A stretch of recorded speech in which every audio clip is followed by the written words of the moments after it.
welcome back to my channel. Today I'm going to share with you a few top tips on how to be a calm parent. Lots of you loved my video on how to be an organized mum, so I thought I would share with you a few tips on how to be calm, because I get loads of messages saying, how are you so calm, how do you seem so happy, how are you always smiling? And I actually went out the other night with my friend Katie, and she was like, I love your videos, but I would love to see you on a bad day. And trust me, I have them. I struggle just like every other mum. If anyone says they don't, they're lying. We all have our hard times, especially when you're sleep deprived. It can be really, really hard. But there are a few things that I do, and I've written all of my tips down to stay calm and collected, hopefully, most of the time. I think I am quite a calm person, but just to give you a bit of background as to why I think I am quite a happy person in my situation is because I am a product of my past experiences, like we all are.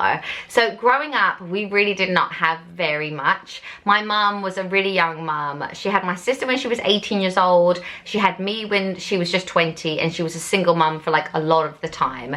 She never finished high school, so she had to do night school, and she was always trying to like build up her career. So we were in daycare and with grandparents like a lot of the time. And my mum quite rightly believed that it was better to have the worst house in a good neighborhood than the best house in a bad neighborhood, if you see what I mean. So we were like the poor kids, and this is not me trying to like win X Factor or anything. This is just fact. We just really did not have very much, but we were pretty happy. Like, I shared a room with my sister till I was 11. Like, we didn't have loads of presents or clothes or like things that like my kids have nowadays. My mum used to make our clothes out of like horrendous leopard print material that she would like find or buy, and oh, it's just awful. She used to cut our own hair. We used to have winter boots with so many holes in them.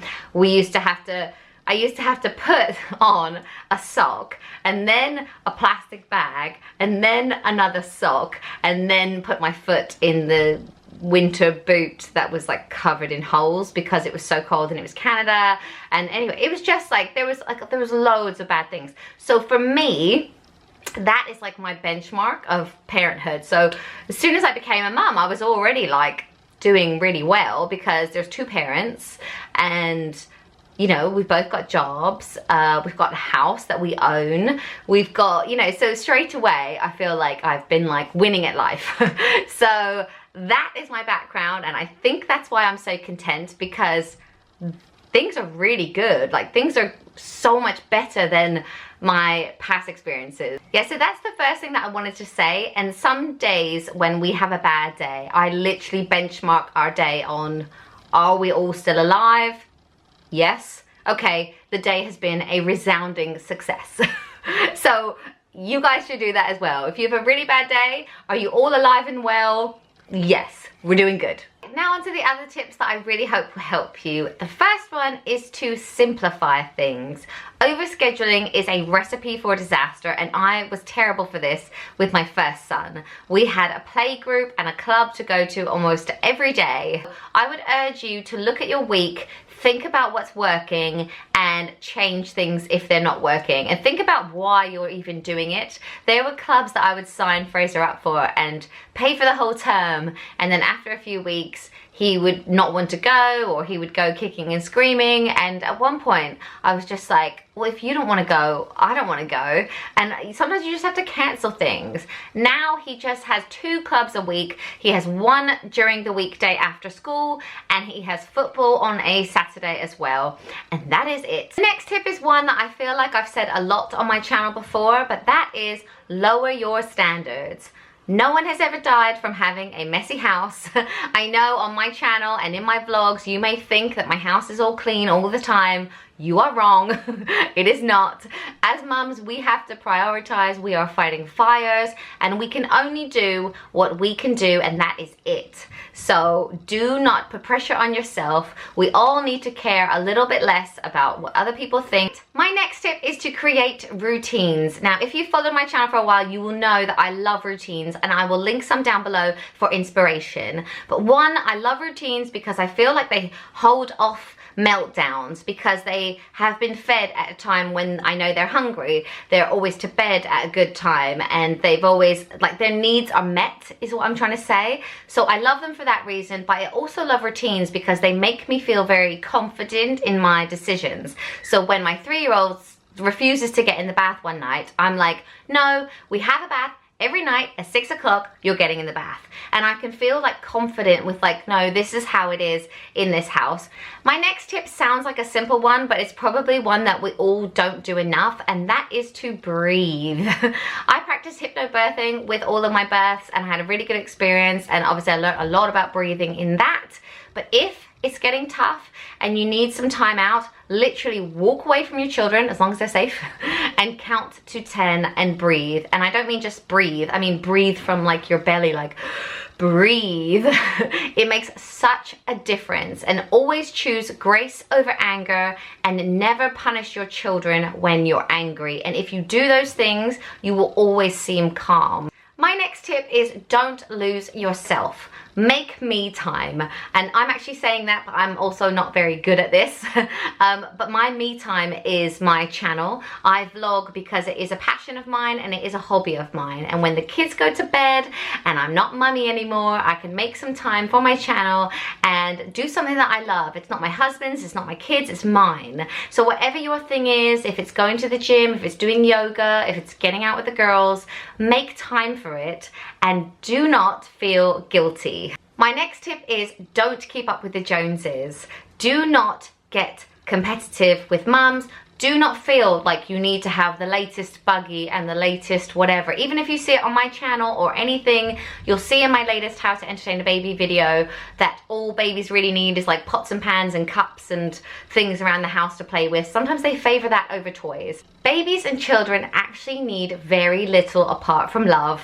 And I know that sounds really cliche, but when we had Fraser, we were in a 1-bedroom flat with a smart car. I had a second-hand buggy that was just given to me. I had hand-me-down clothes. Like, we had like very little. Things are obviously better now, so we have more stuff, but you don't need it and you don't need to keep up with the Joneses. And another massive point on this point is hang out with people that make you feel good. Stop going to that baby group where the mums are really competitive and you walk away feeling bad about yourself. I used to go to those kind of baby groups or hang out with friends that had opinions on my breastfeeding, or had opinions on, I'm actually quite a soft parent, so they had opinions that I should maybe discipline my kids more, or I was creating a rod for my own back by letting Fraser sleep in our bed. Well, you know what? He's 6, he still sleeps in our bed. So don't hang out with those people. I don't know why mums do it. Don't be a horrible mum. Just hang out with your real friends that just understand that you need to choose your battles to be sane. I think I'm getting a little bit off topic now, but basically what I'm saying is hang out with people that make you feel good and you will feel less stressed. My next tip is think about when your most stressful times of the day are and try and find solutions for them. So I think for a lot of mums, dinner time and the hours after dinner leading to bath time are quite a stressful time. So it might be worth you meal planning or using your slow cooker or really thinking about that dinner to make it easier for you. Just think about how you can solve your most stressful times of the day, and then you'll feel more in control and more calm as a result. My next tip might be a little bit controversial, but have quiet time. So in our house, Jackson has his morning nap between 9 a.m. and 10 a.m. So in our house at that time, you're allowed to have your iPad because mummy needs to get ready, mummy needs to tidy up. I just need to get everything set for our day.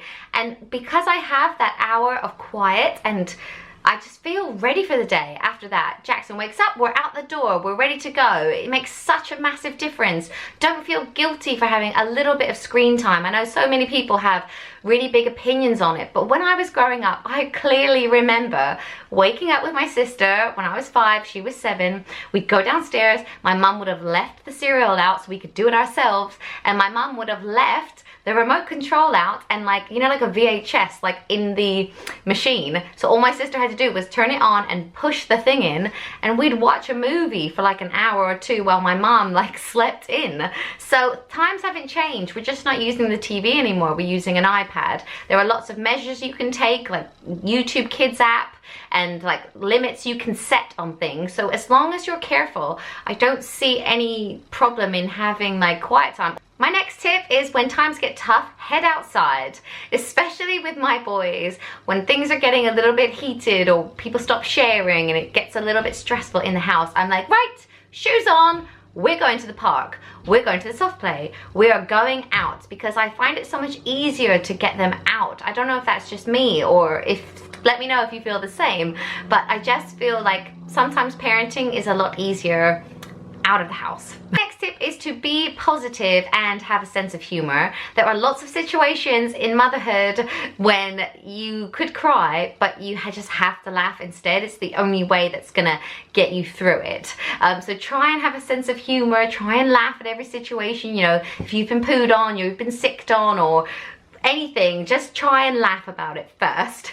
Try and be positive. You know, if the kids are getting restless, let's have a dance party, let's get the glow sticks out, let's have a little rave. One question we like to ask the boys at the end of the day as well is, what was the best part of your day? What was the favorite thing you did today? We like to end it on like a really happy, positive note. And my last tip is just know that children will push boundaries. It's not anything you're doing, it's not anything they're doing, it's just human nature. They push the boundaries so that they can then feel secure. So by having boundaries, you're actually helping your child and making them feel more secure. And sometimes when I'm like trying to tell my child they're not allowed to do something, or like they have to share or something, sometimes I'm like, I'm actually doing this for you. I'm doing this so that you are a nice person when you grow up. So you do share and you know the rules and all of that. So just know that children push boundaries.